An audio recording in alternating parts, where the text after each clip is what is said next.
Lying Awake. By Charles Dickens. My uncle lay with his eyes half closed, and his nightcap drawn almost down to his nose. His fancy was already wandering, and began to mingle up the present scene with the crater of Vesuvius, the French Opera, the Colosseum at Rome, Dolly's Chop House in London, and all the farrago of noted places with which the brain of a traveller is crammed. In a word, he was just falling asleep. Thus, that delightful writer, Washington Irving, in his Tales of a Traveller. But, it happened to me the other night to be lying, not with my eyes half closed, but with my eyes wide open, not with my nightcap drawn almost down to my nose, for on sanitary principles I never wear a nightcap, but with my hair pitchforked and tousled all over the pillow, not just falling asleep by any means, but glaringly, persistently, and obstinately, broad awake. Perhaps, with no scientific intention or invention, I was illustrating the theory of the duality of the brain. Perhaps one part of my brain, being wakeful, sat up to watch the other part which was sleepy. Be that as it may, something in me was as desirous to go to sleep as it possibly could be, but something else in me would not go to sleep, and was as obstinate as George III. Thinking of George III, for I devote this paper to my train of thoughts as I lay awake, most people lying awake sometimes, and having some interest in the subject, put me in mind of Benjamin Franklin, and so Benjamin Franklin's paper on the art of procuring pleasant dreams, which would seem necessarily to include the art of going to sleep, came into my head. Now, as I often used to read that paper when I was a very small boy, and as I recollect everything I read then as perfectly as I forget everything I read now, I quoted "Get out of bed, beat up and turn your pillow, shake the bedclothes well with at least 20 shakes, then throw the bed open and leave it to cool, in the meanwhile, continuing undressed, walk about your chamber. When you begin to feel the cold air unpleasant, then return to your bed, and you will soon fall asleep, and your sleep will be sweet and pleasant." Not a bit of it. I performed the whole ceremony, and if it were possible for me to be more saucer-eyed than I was before, that was the only result that came of it. Except Niagara. The two quotations from Washington Irving and Benjamin Franklin may have put it in my head by an American association of ideas, but there I was, and the horseshoe fall was thundering and tumbling in my eyes and ears, and the very rainbows that I left upon the spray when I really did last look upon it, were beautiful to see. The night light being quite as plain, however, and sleep seeming to be many thousand miles further off than Niagara, I made up my mind to think a little about sleep, which I no sooner did than I whirled off in spite of myself to Drury Lane Theatre, and there saw a great actor and dear friend of mine, whom I had been thinking of in the day, playing Macbeth, and heard him apostrophizing the death of each day's life, as I have heard him many a time, in the days that are gone. But, sleep. I will think about sleep. I am determined to think, this is the way I went on, about sleep. I must hold the word sleep, tight and fast, or I shall be off at a tangent in half a second. I feel myself unaccountably straying, already, into Clare Market. Sleep. It would be curious, as illustrating the equality of sleep, to inquire how many of its phenomena are common to all classes, to all degrees of wealth and poverty, to every grade of education and ignorance. Here, for example, is Her Majesty Queen Victoria in her palace, this present blessed night, and here is Winking Charlie, a sturdy vagrant, in one of Her Majesty's jails. Her Majesty has fallen, many thousands of times, from that same tower, which I claim a right to tumble off now and then. So has Winking Charlie. Her Majesty in her sleep has opened or prorogued Parliament, or has held a drawing room, attired in some very scanty dress, the deficiencies and improprieties of which have caused her great uneasiness. I, in my degree, have suffered unspeakable agitation of mind from taking the chair at a public dinner at the London Tavern in my night clothes, which not all the courtesy of my kind friend and host Mr. Bath could persuade me were quite adapted to the occasion. Winking Charlie has been repeatedly tried in a worse condition. Her Majesty is no stranger to a vault or firmament, of a sort of floor cloth, with an indistinct pattern distantly resembling eyes, which occasionally obtrudes itself on her repose. Neither am I. Neither is Winking Charlie. It is quite common to all three of us to skim along with airy strides a little above the ground, also to hold, with the deepest interest, dialogues with various people, all represented by ourselves, and to be at our wits' end to know what they are going to tell us, and to be indescribably astonished by the secrets they disclose. It is probable that we have all three committed murders and hidden bodies. It is pretty certain that we have all desperately wanted to cry out, and have had no voice, that we have all gone to the play and not been able to get in, that we have all dreamed much more of our youth than of our later lives, that, I have lost it. The thread's broken. And up I go. I, lying here with the nightlight before me, up I go, for no reason on earth that I can find out, and drawn by no links that are visible to me, up the great St. Bernard. I have lived in Switzerland, and rambled among the mountains, but, why I should go there now, and why up the great St. Bernard in preference to any other mountain, I have no idea. As I lie here broad awake, and with every sense so sharpened that I can distinctly hear distant noises inaudible to me at another time, I make that journey, as I really did, on the same summer day, with the same happy party, 2 since dead, I grieve to think, and there is the same track, with the same black wooden arms to point the way, and there are the same storm refuges here and there is the same snow falling at the top, and there are the same frosty mists, and there is the same intensely cold convent with its menagerie smell, and the same breed of dogs fast dying out, and the same breed of jolly young monks whom I mourn to know as humbugs, and the same convent parlour with its piano and the sitting round the fire, and the same supper, and the same lone night in a cell, and the same bright fresh morning when going out into the highly rarefied air was like a plunge into an icy bath. Now, see here what comes along, and why does this thing stalk into my mind on the top of a Swiss mountain? It is a figure that I once saw, just after dark, chalked upon a door in a little back lane near a country church, my first church.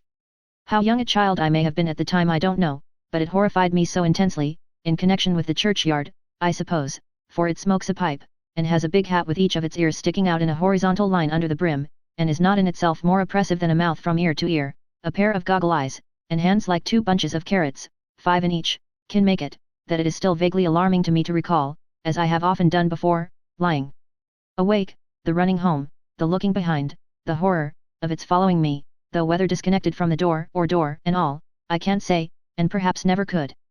It lays a disagreeable train. I must resolve to think of something on the voluntary principle. The balloon-ascents of this last season. They will do to think about, while I lie awake, as well as anything else.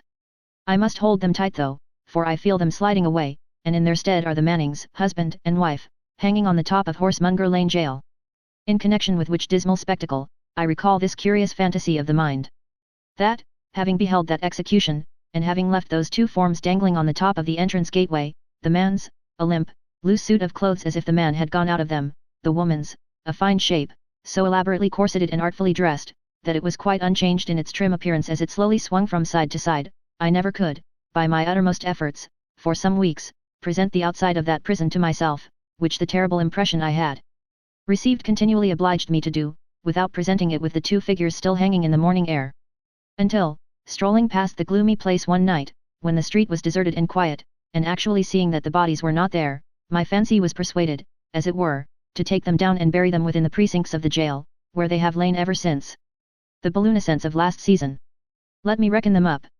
There were the horse, the bull, the parachute, and the tumbler hanging on, chiefly by his toes, I believe, below the car. Very wrong, indeed, and decidedly to be stopped. But, in connection with these and similar dangerous exhibitions, it strikes me that that portion of the public whom they entertain, is unjustly reproached. Their pleasure is in the difficulty overcome. They are a public of great faith, and are quite confident that the gentleman will not fall off the horse, or the lady off the bull or out of the parachute, and that the tumbler has a firm hold with his toes. They do not go to see the adventurer vanquished, but triumphant. There is no parallel in public combats between men and beasts, because nobody can answer for the particular beast, unless it were always the same beast, in which case it would be a mere stage show, which the same public would go in the same state of mind to see, entirely believing in the brute being beforehand safely subdued by the man. That they are not accustomed to calculate hazards and dangers with any nicety, we may know from their rash exposure of themselves in overcrowded steamboats, and unsafe conveyances and places of all kinds.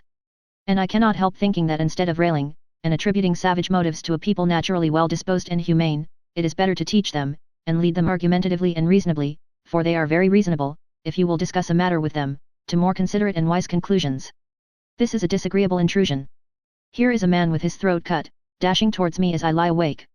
A recollection of an old story of a kinsman of mine, who, going home one foggy winter night to Hampstead, when London was much smaller and the road lonesome, suddenly encountered such a figure rushing past him, and presently 2 keepers from a madhouse in pursuit. A very unpleasant creature indeed, to come into my mind unbidden, as I lie awake. The balloon-ascents of last season. I must return to the balloons. Why did the bleeding man start out of them? Never mind, if I inquire, he will be back again. The balloons. This particular public have inherently a great pleasure in the contemplation of physical difficulties overcome, mainly, as I take it, because the lives of a large majority of them are exceedingly monotonous and real, and further, are a struggle against continual difficulties, and further still, because anything in the form of accidental injury, or any kind of illness or disability is so very serious in their own sphere. I will explain this seeming paradox of mine. Take the case of a Christmas pantomime. Surely nobody supposes that the young mother in the pit who falls into fits of laughter when the baby is boiled or sat upon, would be at all diverted by such an occurrence off the stage.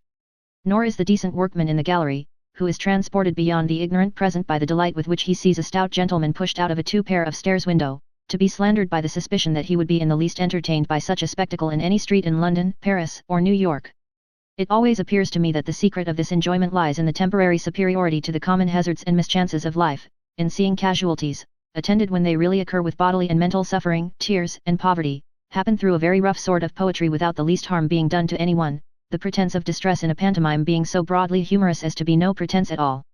Much as in the comic fiction I can understand the mother with a very vulnerable baby at home, greatly relishing the invulnerable baby on the stage, so in the Creamern reality I can understand the mason who is always liable to fall off a scaffold in his working jacket and to be carried to the hospital, having an infinite admiration of the radiant personage in spangles who goes into the clouds upon a bull, or upside down, and who, he takes it for granted, not reflecting upon the thing, has, by uncommon skill and dexterity, conquered such mischances as those to which he and his acquaintance are continually exposed. I wish the morgue in Paris would not come here as I lie awake, with its ghastly beds, and the swollen saturated clothes hanging up, and the water dripping all day long, upon that other swollen saturated something in the corner, like a heap of crushed overripe figs that I have seen in Italy. And this detestable morgue comes back again at the head of a procession of forgotten ghost stories. This will never do. I must think of something else as I lie awake, or, like that sagacious animal in the United States who recognized the colonel who was such a dead shot, I am a gone coon. What shall I think of?